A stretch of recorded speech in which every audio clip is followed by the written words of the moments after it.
오늘 주시는 하나님의 말씀 출애굽기 20장 4절에서 6절까지입니다. 출애굽기 20장 4절에서 6절까지 우리 성경 펴 놓으시고요. 또 스크린 앞에 보시면서 합독하시겠습니다. 너를 위하여 새긴 우상을 만들지 말고 또 위로 하늘에 있는 것이나 아래로 땅에 있는 것이나 땅 아래 물속에 있는 것에 어떤 형상도 만들지 말며 그것들에게 절하지 말며 그것들을 섬기지 말라. 나 내 하나님 여호와는 질투하는 하나님인즉 나를 미워하는 자의 죄를 갚되 아버지로부터 아들에게로 3, 4대까지 이르게 하거니와 나를 사랑하고 내 계명을 지키는 자에게는 1000대까지 은혜를 베푸느니라. 1000대까지 은혜를 베푸느니라. 십계명 시리즈 설교 두 번째 시간을 맞이해서 새긴 우상을 만들지 말라, 이 제목으로 말씀을 드리겠습니다. 제1계명이 뭐였죠? 나 외에 다른 신을 두지 말아라. 자, 그러면서 제2계명에 너를 위하여 우상을 새겨서 만들지 말라, 이런 말씀을 주시는데 언뜻 보면 이 두 계명이 비슷한 것 같아요. 그렇죠? 다른 신을 섬기지 말라고 했으니까 하나님 외에 다른 우상을 섬기면 안 된다, 이렇게 생각할 수도 있겠지만, 여러분 구태여 만약에 비슷한 내용을 담은 계명이라면 우리 하나님께서 굳이 1계명, 2계명 나누어서 설명할 필요가 없다라고 하는 거죠. 자, 그래서 이 1계명과 2계명은 굉장히 비슷한 내용을 담고 있는 것 같은데 그 포인트가 굉장히 다릅니다. 자, 어떻게 다른가? 여러분, 제1계명은 하나님 외에 다른 신이 없다. 다른 말로 말씀을 드리면 하나님을 경배하라는 거예요. 하나님, 참된 하나님을. 이렇게. 그래서 이 세상에서는 다른 여러 신들이 있을 수 있고 또 어떠한 너희들이 어떠한 신을 만들어서 섬길 수도 있는데, 그러나 참 하나님은 여호와 하나님이다. 그래서 참 하나님을 섬기라라는 것이고, 제2계명의 포커스는 어디에 있냐면 이제 참된 대상인 하나님을 너희들이 정했느냐? 만약에 참된 대상이 여호와 하나님이라면 이제 그 참된 하나님을 올바르게 경배할 것을 가르쳐주고 있는 거예요. 자, 무슨 말인가 하면 이제 여러 신들 가운데 올바른 하나님을 경배하라는 그 계명을 너희들이 지키고 있다면 이제는 그 올바른 하나님을 이제 선택했으니까 그분을 그릇되게 경배하지 말 것을 설명해 주는 계명이다라는 거죠. 자, 그래서 여러분, 우리가 하나님을 알고 하나님을 믿는 것도 중요하지만 하나님을 온전히 제대로 믿는 게 더 중요합니다. 왜냐하면 하나님은 제대로 된 하나님인데 우리가 잘못 어플 취하면 엉뚱한 그런 신앙을 가질 수 있게 된다라는 것이죠. 자, 그렇다면 바른 신을 그릇되게 믿는다는 게 무엇일까요? 어떻게 믿는 대상은 올바른데 믿는 우리가 잘못되게 믿을 수 있을까요? 먼저 하나님을 예배하기 위해 어떤 형상을 만드는 거예요. 제가 가만히 보니까 우리 사람들은, 믿는 사람들도 포함해서 자꾸 신을 예배할 때에 형상을 부어 만들려고 해요. 왜 그런가 가만히 보니까 하나님이 보여요, 안 보여요? 안 보이잖아요. 자, 안 보이니까 사람들은 자꾸 어떤 형상을 만들려고 한다는 거죠. 그래서 다음 세 가지를 해요. 형상화를 해요. 그 다음에 가시화시켜요. 그리고 지역화시켜요. 안 보이는데 그 어떤 하나님을 이제 만드는 거죠. 그리고 모셔요. 내 집에. 그런데 이렇게 하나님을 형상화하고 가시화하고 지역화해서 뭐 하자는 것인가? 또 인간의 속마음을 가만히 들여다보니까 그렇게 해서 하나님을 내 눈에 보이는, 그래서 조정 가능한 존재로 만들겠다는 거예요. 그러면서 안 보이는 하나님을 내 머리로 이해할 수 있는 신을 만들어서 믿겠다라는 거죠. 근데 제2계명은 그렇게 하나님을 믿으면 안 된다라는 것을 가르쳐주고 있습니다. 출애굽기 32장에 보면 여러분이 잘 아시는 내용이죠. 이제 출애굽을 했습니다. 백성들이 이제 모세가 인도해가지고 시내산까지 왔어요. 그런데 이 모세가 어디로 올라가 버렸습니까? 십계명을 받으러 하나님의 산으로 올라가 버렸어요. 그들을 이끌고 있던 모세가 사라져버렸습니다. 여러분 아세요? 그들에게는 모세가 하나님이었습니다. 사실은. 모세도 신이라 그랬거든요. 그러니까 하나님은 모세를 통해서 출애굽을 시켰기 때문에 솔직히 말해서 미리에로 역할로서 이 이스라엘 백성들에게는 모세가 신으로 보였던 거예요. 정말 신적인 그러한 인물이었죠. 그런 피규어였어요. 자, 그런데 이분이 사라져 보니까 마음이 이제 불안해진 거죠. 그래서 자신들을 애굽에서 이끌어낸 신이라며 아론을 통해 뭐를 만들었습니까? 금송아지 형상을 만들었어요. 바로 그럴 때에 하나님이 진노하셨습니다. 자, 진노하신 이유가 뭐예요? 아무리 하나님을 생각하고 만들었을지라도, 그렇죠? 금송아지를 만들어서 그랬거든요. 이 금송아지가 우리를 애굽에서 탈출케 한 그 하나님이라는 거죠. 맞아요. 그건 맞아요. 그 내용은 너무나도 맞죠. 그런데 하나님 대신 뭔가 지금 상징화 시킨 거죠. 자, 그래서 여러분 우리 삶 속에 이렇게 상징적으로 달아놓고 뭐 걸어놓고 하는 것들이 있었죠. 한국에서 여러분 신앙생활 하신 분들이 있죠. 네? 여기 많은 분들이 한국에서 신앙생활 하셨을 텐데 이렇게 잘 믿는 집에 가면 다음 세 가지 액자는 꼭 걸려 있습니다. 첫 번째 어떤 액자 걸려 있어요? 네, 블란드 머리를 한 남자 이 그림이 있어요. 누군지 아세요? 예수님. 네. 팔레스타인 예수 그리스도가 아니라 서구 구라파 예수님. 너무 눈이 파래요. 여러분 예수님의 2000년 전 모습이 우리가 정확히는 알 수는 없지만 한 가지 제가 여러분께 말씀드릴 수 있는 것은 7, 80년대에 걸어놨던 그 예수 그리스도의 모습은 아닙니다. 그거는 서양인이 그린 서양인다운 예수님이에요. 그 사진이 하나 딱 걸려있고 또 어떤 사진이 걸려있어요? 블랙 앤 화이트로 되어 있는데 거뭇거뭇하고 맨 처음에 보면 잘 몰라요. 그런데 가만히 보면 이 가운데 예수님이 이렇게 드러나는 그런 사진이 있어요. 그게 뭔가 하면 어떤 분이 이렇게 눈길을 거닐다가 갑자기 사진을 찍으라라는 감동에 사진을 착각 찍어가지고 집에 가가지고 현상에서 딱 보니까 거기에 왜 이렇게 녹은 눈도 녹고 또 검은 흙이 또 드러나고 하는 가운데 딱 보니까 거기 예수님의 어떤 형상이 있었다라고 하는 거죠. 그래서 그게 있고요. 그리고 아마 문구에 뭐 그런 게 적혀 있었던 것 같아요. 또 하나 그 액자는 그리스도는 이 집의 주인이시요 식사 때마다 보이지 않는 손님이시요 모든 대화에 말없이 듣는 이시라. 제가 다 외우잖아요. 어릴 때 맨날 목사님 집에 가면 장로님 집에 가면 그거 다 걸려 있었어요. 자, 여러분 이렇게 어떠한 뭐 예수님의 성화라든가 또 십자가 많이 걸려져 있죠. 걸어 놔도 괜찮아요. 그런데 문제는 뭔가 하면 그 모양 그것이 아무리 뛰어난 예술적인 감각으로 만들어졌다 해도 그 물건 앞에 가서 절하면은 안 돼요. 그 물건을 경배의 대상으로 삼으면 안 돼요. 그 물건이 없어도 하나님 잘 섬길 수 있어야 되는데 그 물건 있으면 마음이 놓이고 그 물건 사라져버리면 마음이 없다. 그러면 조심하셔야 돼요. 뭔가 지금 나의 신앙을 우상화시키려고 하는 그런 게 있는 거예요. 어떤 성도님은요. 어느 교회를 찾아다니는데 어느 교회에 딱 가니까 십자가가 없다고 그게 무슨 교회냐고 해서 십자가만 찾아다니는 그러한 집사님이 있다는 얘기를 들었어요. 한국에도 굉장히 좋은 교회인데 그 교회 가면 하나님은 사랑이시라만 있지 십자가 없거든요. 그러면서 막 불쾌해해요. 교회에 십자가가 없다고. 여러분 그게 벌써 그 사람 마음속에 십자가가 약간 우상화된 거예요. 여러분 중요한 거는 십자가가 수만 개, 수십 개, 수천 개 걸려 있어도 십자가의 복음의 메시지가 전해지지 않으면 그거 아무 소용이 없습니다. 자, 그래서 바른 신을 그릇되게 믿는 게 바로 이런 거예요. 뭔가 우상화하고 그리고 하나님을 예배하기 위해서 어떤 형상을 만드는 것.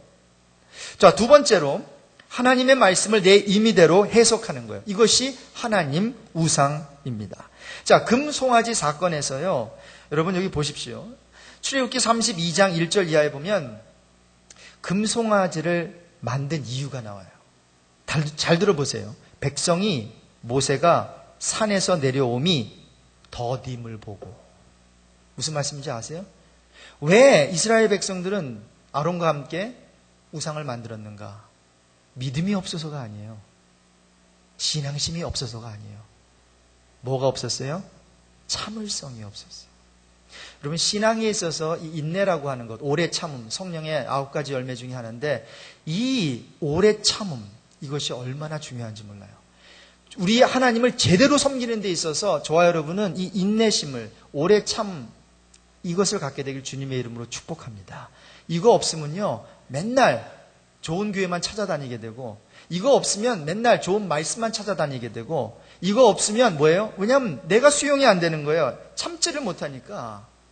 뭔가 채워지는 것을 다른 사람, 내가 하나님을 직접 추구하고 내가 열심히 기도하고 내가 성경 말씀을 상고함으로써 채워야 되는데, 이 모든 영적인 책임을 교회에게, 그리고 뭐 설교하는 설교자에게 이렇게 떠밀면서 신앙생활하는 분들은 어느 정도 신앙은 잘하기는 하겠지만 정말 슈퍼 크리스찬은 될 수 없는 것을 볼 수가 있다라는 거죠. 자, 그래서 더딤을 보고 우리를 인도할 신을 만들라. 그러면서 이 모세 곧 우리를 애굽 땅에서 인도하여 낸 사람은 어찌 되었는지 알지 못함이니라. 그러면서 금송아지를 딱 만드니까 사람들이 뭐라 그랬어요? 이스라엘아, 이는 너희를 애굽 땅에서 인도하여 낸 너희의 신이로다 그랬어요. 여러분 기억하십시오. 이스라엘이 하나님과 언약을 맺는 최초로 만들어 섬긴 우상은 바알도 아니고 아세라신도 아니고 몰렉신도 아니고 바로 하나님 우상이었어요. 그리고 그렇게 우상을 섬기게 된 이유는 8절에서 여호와 하나님이 밝혀주고 있어요. 그들이 내가 그들에게 명한 길을 속히 떠났다는 거예요. 무슨 말인가 하면 하나님께서 주신 말씀을 지키지 아니하고 왜곡시켰다는 거죠. 하나님의 말씀을 떠난 거예요. 여기서 떠났다는 것은 지금 이 배경에서는 하나님의 말씀을 마음대로 해석했어요. 그리고 하나님을 자기 마음대로 만들었다는 거예요. 자,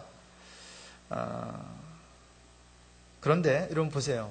이 사람들이 그러한 우상을 만들어 놓고 마음을 참 이렇게 조아리면서 하나님한테 혼나면 어떡하지?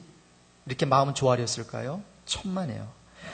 이 사람들은 이 하나님 우상이 다른 신이 아니라는 생각으로 안심하고 섬겼던 거예요.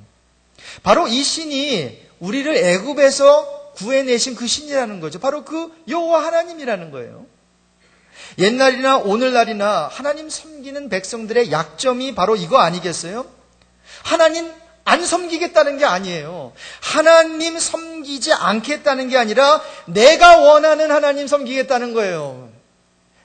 내 눈에 보이는 하나님, 내 머리로 이해하는 하나님. 이게 그런데 바른 하나님을 그릇되게 섬기는 자의 모습이다라는 겁니다.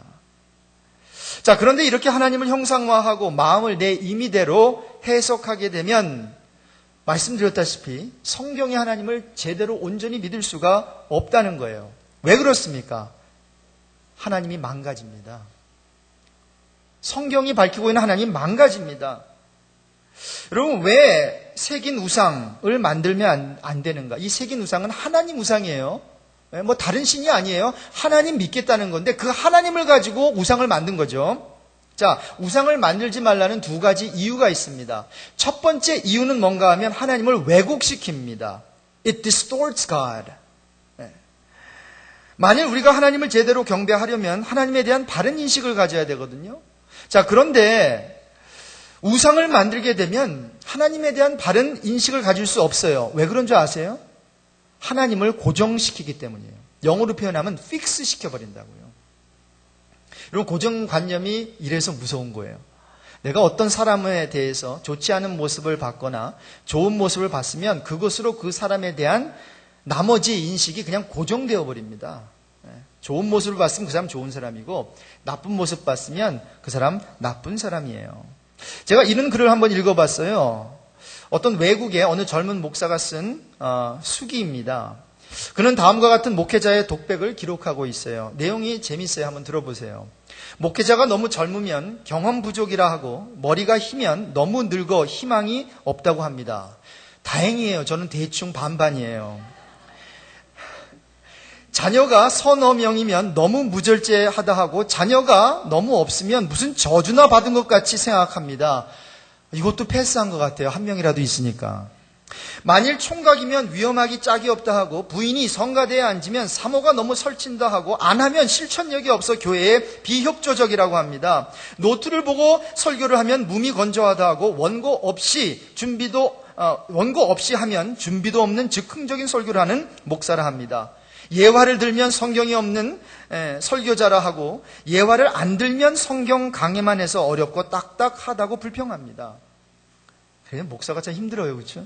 목사가 공부를 하면 교인 생활을 돌보지 않는다 하고 신방에 주력하면 공부하기 싫어 이 집 저 집 다닌다고 합니다. 부잣집을 가면 가난한 사람 무시하는 돈만 하는 목사라 하고 만일 가난한 집에 가면 없는 사람에게 인기 운동한다고 비평합니다. 목사가 과감하고 단호하면 독재자라 하고 조심스럽게 직원의 의사를 존중하면 무능한 자라고 합니다. 양들의 잘못을 책망하면 사랑이 없는 냉정자라 하고 교인의 단점을 지적하지 않으면 타협적인 우유부단한 목사라 합니다. 설교가 좀 길면 내용 없는 장광설이라 하고 짧으면 준비 없는 게으른 목사라고 합니다. 제가 더 읽을까요? 여러분 굉장히 즐기시는 것 같아요. 11조 설교를 하면 돈만 내라는 교회라 하고 헌금 이야기를 잃지 않으면 생활지도를 못하는 목사라고 합니다. 만일 봉급이 많으면 보수만 하는 직업 성직자라 하고 적게 받으면 교회 부흥을 못 시켜 제 밥벌이도 못한다고 합니다. 만일 외부 강사에 초빙이 없으면 실증 난다 하고 또 청하면 자기 책임을 회피하고 강단의 질서 유지를 못한다고 합니다. 하나만 더 말씀드릴게요. 만일 목사가 잘 살면 가난한 사람 이해 못한다 하고 못 살면 축복도 못 받은 목사라고 비평을 합니다. 이 고정관념이 이래서 무서워요. 여러분 그래요. 목사를 고정관념을 가지고 바라보는 것 그거는 그래도 나아요. 여러분의 판단이 틀렸다 할지라도. 그러나 여러분 하나님만큼은 여러분 잘못 판단하시면 안 됩니다. 고정관념 깨셔야 됩니다. 그래서 모든 이미지, 그 형상의 한계가 그거예요. 픽스되고 변하지 않는다는 거예요. 아마 지금 말씀을 듣는 여러분 가운데서도 내가 믿는 하나님 픽스해 놓은 그런 어떤 하나님의 이미지가 있을 거예요. 조심하셔야 됩니다. 조심하셔야 됩니다. 우상화, 그 어떠한 지금 우상화시킬 그러한 어떠한 위험이 지금 도사리고 있는 거예요. 자, 두 번째로 하나님을 제한시킵니다. It limits God. 자, 물리적인 방법을 동원해서 이제 하나님을 형상화시켰잖아요. 그래서 뭐 돌로 만들든지 아니면 짐승의 형상으로 끌어내리든지. 그런데 여러분 이런 행동이 얼마나 하나님을 퇴화시키고 얼마나 작게 만드는 행위인지 몰라요. 그래서 우상숭배의 특징은 하나님을 제한시키는 거예요. 근데 여러분 아세요? 하나님을 제한시킬 수 있는 가장 큰 유혹을 받는 사람이 누굴까요? 평신도가 아니에요. 신학자예요. 성경을 안 읽는 사람들이 아니에요. 그 사람들은 아예 제한시킬 것도 없어요. 아예 모르니까 하나님에 대해서. 근데 성경을 제대로 안다고 하는 사람들, 나름대로 성경을 추구하는 사람들이 겸손히 그래서 성경 공부를 그래서 성경을 연구하지 않으면요 하나님을 제한시키고 하나님을 디스톨트해요. 그래서 성직자들과 그리고 신학자들을 위해서 여러분 기도 많이 해 주셔야 됩니다. 자, 그런데 이렇게 하나님을 왜곡시키고 하나님을 제한시키는 이유가 뭔가? 날 위한 거예요. 결국 날 위해 우상숭배가 될 수 있다는 거죠. 금송아지 형상을 만든 주된 동기가 뭐였어요? 아까 말씀드렸잖아요. 모세가 더디게 내려오니까. 그러니까 내가 불안한 거예요. 내가 지금 원하는 거는 내 앞에 신이 있어야 돼요. 내 앞에 나를 인도할 모세가 있어야 되는 거예요. 그런데 없으니까 불안하니까 자기를 위해서 인간의 편의를 위해서 가시적으로 형상을 만드는 거죠. 여러분 지난주에 제가 우상에 대해서 말씀드리면서 우상은 누가 만든 아버지라고 말씀드렸습니까? 자식이 만든 아버지라고 말씀드렸죠. 사실 이 컨셉이 별로 쉬운 컨셉은 아닌데 자식이 만든 아버지란 자식이 원하는 아버지를 만들었다는 거예요. 만일 여러분이 딱 집에 들어갔는데 아버지로서 자녀들이 반갑게 맞이하지 않고 오히려 자녀들이 스스로 만들어 놓은 어떤 아버지, 아버지의 그 어떤 속고상 앞에 절을 하고 그 속고상을 막 껴안고 포옹하고 키스하고 있으면 여러분의 심정이 어떻겠어요? 여러분, 우상숭배라고 하는 것은 아버지를 안 섬기겠다라는 게 아니에요. 그런데 내가 원하는 아버지를 만들어서 그 안에서만 내가 섬기고 경배하고 그렇게 신앙생활 하겠다라는 거죠. 자, 그러한 면에서 안 걸리는 사람 아마 여기에 아무도 없을 거예요. 우리가 어떤 스탠더드를 셋업해놓고 나는 요 정도만, 나는 교회 생활 이렇게 할 거야 하면서 이게 나의 신앙생활만 이렇게 셋업하는 게 아니라 하나님의 수준까지도, 하나님이 나를 향한 계획까지도 다 뭐예요? 왜곡시키고 제한시키는 행위일 수 있다라는 거예요. 나는 성경 이만큼 알았으면 됐어. 당신네들 몰라서 그러지만 나 전에 있던 교회에서 나 충분히 일했어. 뭐 이런 것들 있죠. 근데 여러분, 그건 여러분의 생각이죠. 그리고 여러분의 이미 하신 거겠죠. 그러나 지금, 앞으로 하나님은 너 어떻게 할 건데?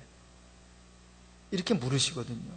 만약에 그렇게 하지 않으면 내가 믿는 하나님은, 그리고 내가 경험한 하나님은 이미 과거의 하나님이고 다 픽스해버렸고 어떤 면에서는 이게 디스톨트 해버렸어요.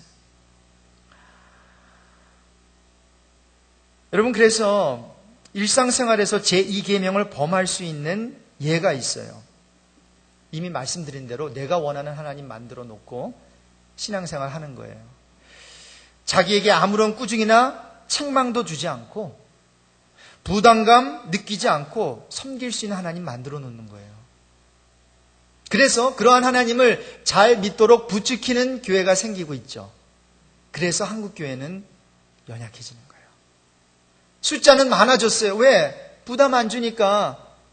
큰 교회 가면 헌금을 안 내서 큰 교회가 더 부흥한다는 그 안타까운 얘기가 있어요.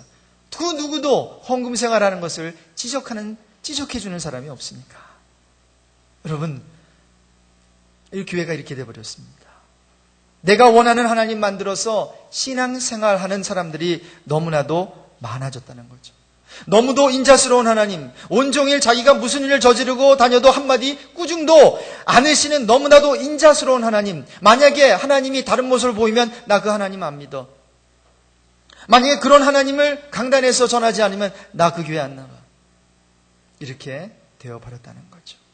신이라면 적어도 이 정도는 인간들에게 인자스럽게 대해야 하지 않겠느냐.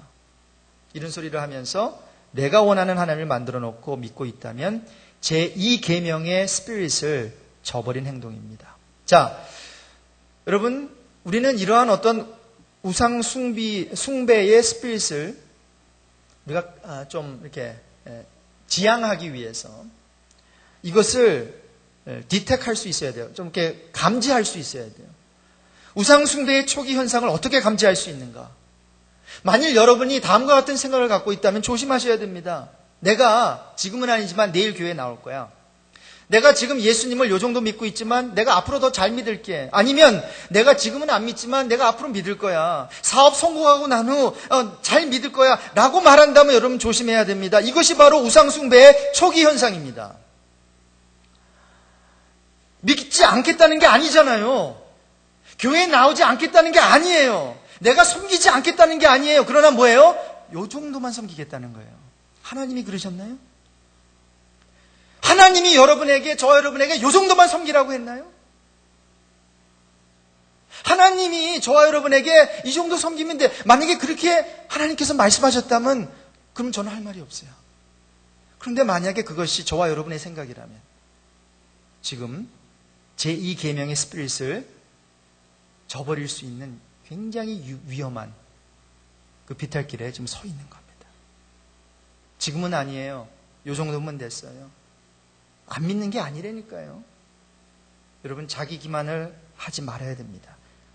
자기 자신의 이 속임수에 넘어가지 마십시오. 자, 그렇다면 하나님은 왜 제2계명을 주셨는가? 우상 숭배를 금하는 이유가 무엇인가? 여러분, 한번 영어로 한번 해볼까요? When God says don't, LA에 있는 분들보다 여기 있는 분들이 영어를 더 잘하시더라고요. 그래도 조금 미국물을 드셔서. 다시 한번. When God says don't, He is saying don't hurt yourself. 자, 하나님께서 우리 보고 하지 말라고 할 때는 우리가 다치지 말라고 하시는 말씀이지 당신 좋으라고 하는 게 아니다라는 거죠. 그래서 여러분, 성경을 보세요. 오늘 본문 보실래요?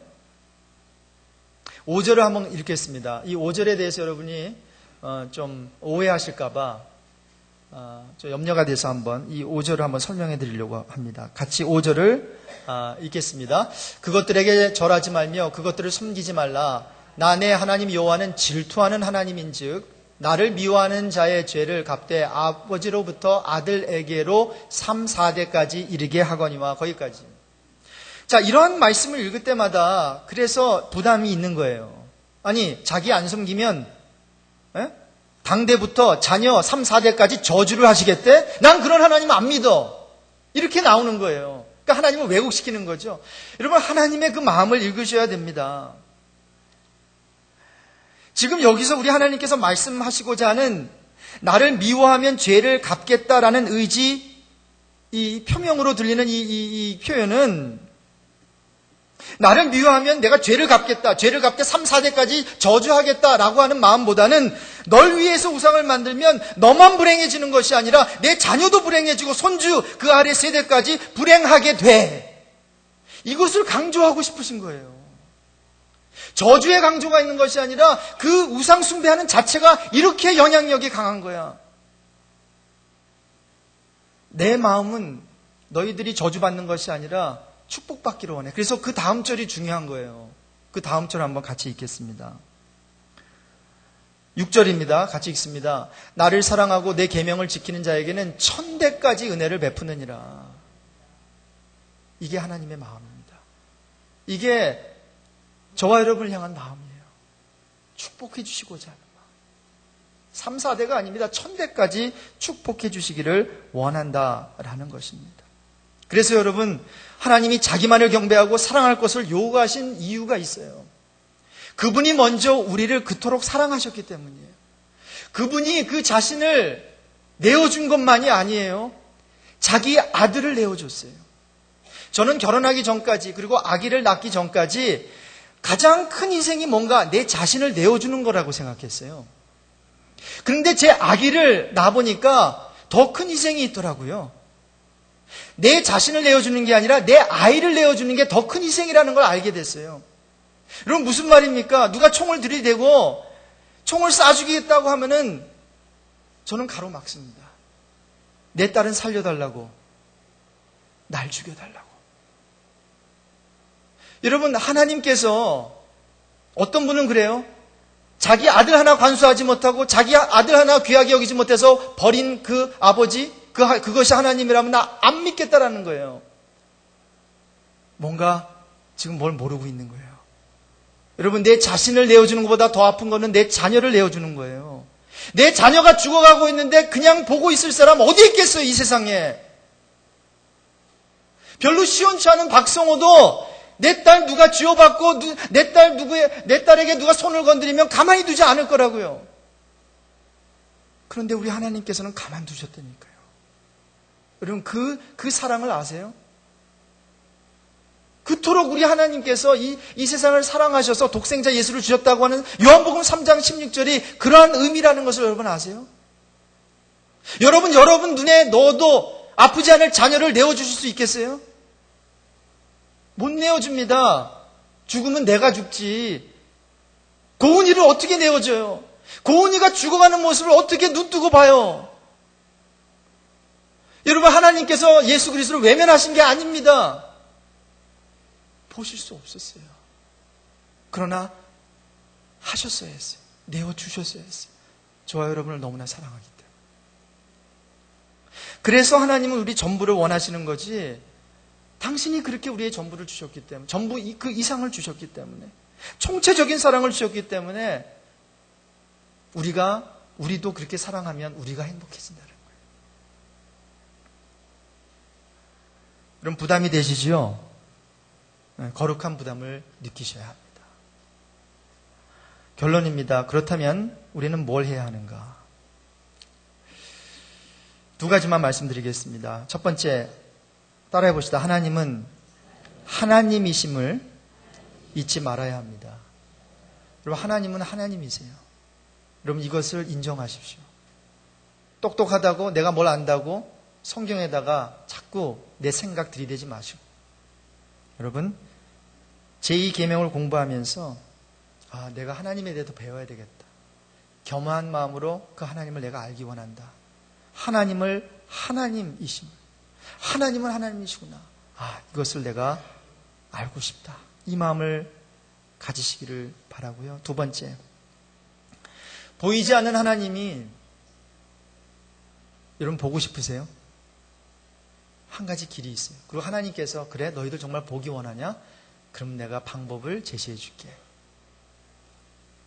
교회를 봐. 교회는 뭐예요? 그리스도의 몸된.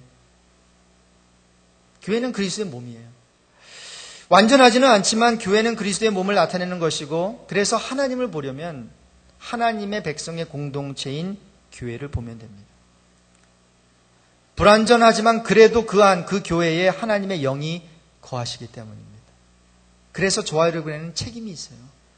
함부로 행동해서도 안 되고, 함부로 화를 내서도 안 되고, 함부로 미워해서도 안 되고, 함부로 말을 해서도 안 돼요. 왜? 좋아요 여러분 하나님의 형상이기 때문에. 이 믿지 않는 사람들이 우리 교회를 보면서 뭐를 봅니까? 건물을 봅니까? 야, 그 건물 굉장하네. 야, 오해 있고. 야, 이 교회 이렇게 멋있네. 이걸 보고 하나님께 영광을 올려드리는 것이 아니라, 그걸 보고 하나님이 계신 것을 알게 되는 것이 아니라 저와 여러분의 행동과 삶, 이거를 보고 이 세상 사람들은 보이지 않는 하나님을, 야, 이 교회 왔더니 그 하나님 보네.